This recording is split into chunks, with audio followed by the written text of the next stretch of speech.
एक वीडियो भी इरफान सोलंकी का वायरल हुआ था जिसमें वो ये कहते हुए नजर आए थे, जानवर हूँ मैं, जानवर हूँ मैं। इसको लेकर के बड़ी तूल बनाया गया। सत्ता पक्ष के लोगों ने कहा गया कि अपराधी खुद अब कबूल कर रहा है कि आखिर वो है क्या। जिस तकलीफ से हम गुजरे हैं 2 सालों से, अगर किसी के ऊपर बीते तो वो इस चीज़ को बहुत अच्छे से समझ पाएंगे कि कितनी तकलीफ में हैं हम लोग। खंडेश्वर मंदिर को लेकर के काफी विवाद हो गया, जहां पर उस मंदिर के ही थ्रू उनको हिंदू वोट मिलते आए हैं, लेकिन जब आप उस मंदिर में जाती हैं तो विवाद खड़े हो जाते हैं, फतवा तक जारी हो जाती है। ये इंशाल्लाह जीतने के बाद सब लोग जान जाएंगे कि नहीं, हमारी चॉइस सही थी। नमस्कार, आप देख रहे हैं लिटिक भारत टीवी और मैं हूं आपके साथ आस्था तिवारी।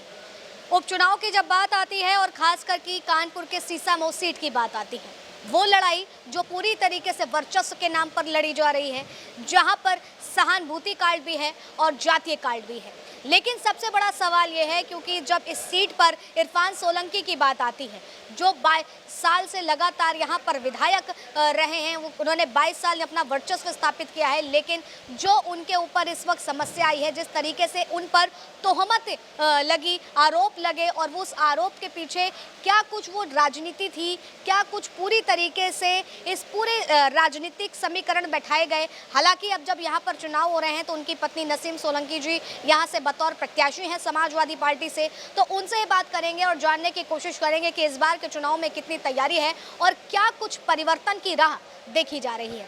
आपका बहुत बहुत स्वागत है नसीम जी हमारे चैनल पे। नसीम जी, सीधे आपसे हम सवाल लेंगे और जानने की कोशिश करेंगे कि इस बार आप अपने लिए चुनौतियां क्या देख रही हैं, क्योंकि इरफान सलाखों के पीछे हैं और अब इस सीट पर आपको ही उनकी विरासत को बचाना है। नहीं, कोई चुनौती नहीं है, अल्हम्दुलिल्लाह सब है मेरे साथ। और जो मेरे पापा ने, ससुर जी ने जो मरून में काम करा था, उनका भी काम है, और उसके बाद जो मेरे शौहर 4 बार से जीते हैं, तो वो कहीं ना कहीं है उन्हीं का काम और उन्हीं के चीज़ों को जनता को याद भी है। और हमें अभी तक तो बहुत अच्छा सबसे रिस्पांस मिल रहा है, तो बहुत हमें चुनौती दिख नहीं रही कहीं पर। जिस तरह से भाजपा ने अपना प्रत्याशी ब्राह्मण कार्ड खेला है यहाँ पर, तो उसमें क्या लगता है कि आपके हिंदू वोट कट सकते हैं? वो पहले भी लड़ चुके हैं, एक बार विधायक जी के सामने और एक बार अमिताभ भाई के सामने, तो इससे बहुत ज़्यादा हमें नहीं लगता ऐसा कुछ है। लेकिन जब आप कैमरे के सामने बोलती हैं, आपने जो इतने सालों में वो दुख झेला है, इन साल भर में जिस तरह से इरफान सलाखों के पीछे हैं और सारी जिम्मेदारी आपके ऊपर आ गई, चाहे वो राजनीतिक तौर पर हो या घर की जिम्मेदारी हो, तो जब आप भावुक हो जाती हैं तो इस भावुक को लोग कहते हैं कि घड़ियाली आंसू हैं, क्या कहेंगी इसमें? नहीं, ऐसा नहीं है। जिस तकलीफ से हम गुजरे हैं 2 सालों से, अगर किसी के ऊपर बीते तो वो इस चीज़ को बहुत अच्छे से समझ पाएंगे कि कितनी तकलीफ में हैं हम लोग। जेल जब ये चले गए, इसके बाद जेल ही तो काटना था, यहाँ भी काट रहे थे, तो यहाँ की जेल इनको कम लग रही थी तो महाराजगंज भेज दिया गया, तो वो दिक्कत और जो तकलीफ से सामना करना पड़ रहा है, तो वो बहुत बड़ी तकलीफ़ है। एक 400 किलोमीटर जाना, 400 आना, तो मतलब आप ये जान लीजिए कि 800 किलोमीटर 900 किलोमीटर का हम लोग सफ़र तय करके इनसे मिलने जाते हैं आते हैं, तो वो बहुत तकलीफ़ है। अगर सच में इसको आप लोग कोई भी चला जाए तो उनको महसूस होगा कि कितनी दिक्कत है वहाँ जाने आने में। हम राजनीति की बात करते हैं, राजनीति से आप बहुत ही अलग हैं, परे हैं, और अब आप राजनीति भी संभाल रही हैं, घर भी संभाल रही हैं, और अगर आप जीतती हैं तो पूरी जिम्मेदारी सीसामऊ परिवार की आपके ऊपर आएगी, तो कैसे मैनेज करेंगी और कैसा अब आप महसूस कर रही हैं जब आप राजनीति में कदम रखा है? मैंने अब जो है मन बना लिया कि बिल्कुल अब हमको एक ही काम करना है, तो अब हमने घर से भी अपने आप कुछ फ्री कर लिया है। मम्मी है, लोग घर देख रहे हैं, तो जब जिस काम में लग गए तो इंशाल्लाह उसमें हमें कामयाब होना है और हर लिहाज से होना है। भाई, हमें वोट जनता इसलिए देंगी कि हम उनके बीच में रहें, उनके साथ जो है बात होती रहे, हम उनकी चीज़ों को सुनते रहें, तो हम जिस किरदार बनाएंगे उसमें बिल्कुल ढल जाएंगे। तो अगर विधायक इंशाल्लाह बन जाते हैं तो हम पब्लिक में भी उतना ही समय देंगे जितना मुझे देना होता है। क्या कुछ मुद्दे रहेंगे अगर आप जीतती हैं, तो कौन से वो बड़े बड़े काम हैं जो आप करवाएंगी, जो इरफान के सलाखों के पीछे जाने से ये सीट खाली है और इतने दिनों में विकास नहीं? नहीं, काम तो नहीं हुआ है 2 सालों में। काफ़ी जगह जब हम जाते हैं तो लोगों की बस यही तकलीफ़ भी होती है कि काम नहीं हुआ है 2 दिन में। पानी की 2 सालों में पानी भी कहीं नहीं पहुंच पा रहा, बहुत जगह वो गलियां हैं टूटी-फूटी, तो है काफ़ी विकास के बहुत सारी जो है लोगों को नहीं मिल पाया 2 साल में। तो कोशिश करेंगे कि मेन जो फोकस है पानी और वो वाला काम देख लिया जाए। इरफान को लेकर के काफ़ी बातें हैं, राजनीतिक जगत में भी कि जहां सीएम योगी के ज़ीरो टॉलरेंस की बात होती है कि वो जिस तरह से कानून व्यवस्था को देखते हैं, अपराधी अगर अपराध करेगा तो सलाखों के पीछे जाएगा। क्या आपको भी लगता है कि इरफान सोलंकी से अपराध हुआ है? हम नहीं मानते और ना मानेंगे, ज़िंदगी में नहीं मानेंगे कि ये अपराध हुआ है और नहीं हुआ है। वाकई में मुकदमा झूठा था। जिसने मुकदमा लिखाया है वो उसने बिल्कुल झूठा मुकदमा लिखाया है। बस हम इतना कहेंगे कि विधायक जी का कहीं पर कोई 1% भी हाथ नहीं है और जितने लोग और साथ में उनका भी कहीं कुछ इसमें लेन देन नहीं। विरासत को धूमिल करने का प्रयास किया गया है। अब हम किसी का पर्टिकुलर नाम नहीं लेंगे, हम तो उन्हीं को कहेंगे जिन्होंने मुकदमा लिखाया है, तो वो साजिशन ही लिखाया होगा। बस यही कहना है मुझे। हमें ये बताइए कि जिस तरह से एक वीडियो भी इरफान सोलंकी का वायरल हुआ था जिसमें वो ये कहते हुए नजर आए थे, जानवर हूँ मैं, जानवर हूँ मैं। इसको लेकर के बड़ी तूल बनाया गया। सत्ता पक्ष के लोगों ने कहा गया कि अपराधी खुद अब कबूल कर रहा है कि आखिर वो है क्या।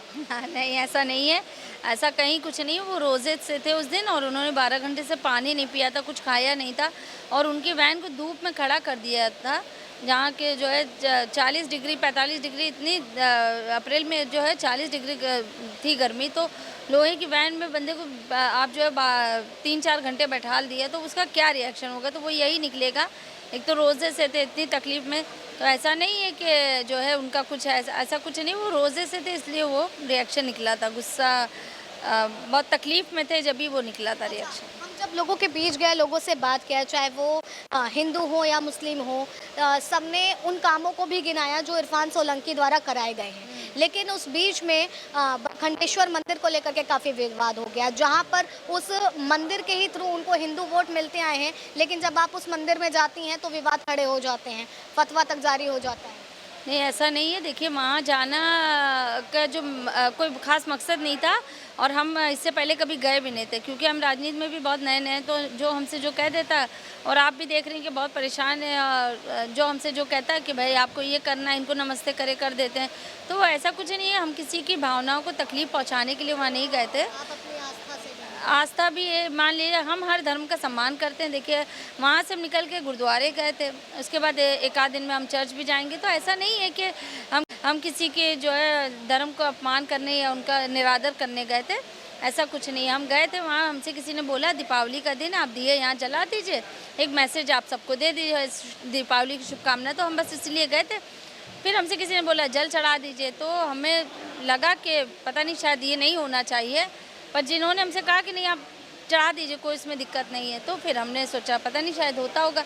बहरहाल मेरा उसके अंदर कोई ऐसा मकसद नहीं था कि हमारे लोग नाराज़ हो या आपके धर्मगुरु नाराज़ हो, तो हमारा ऐसा कोई मकसद नहीं था किसी का दिल दुखाना। भाजपा जो लगातार आरोप लगा रही है कि ऐसे में अब आपके हिंदू वोट कटेंगे, बहुत सारी चीज़ें हैं, लेकिन तो क्या ये चुनौती है आपके लिए?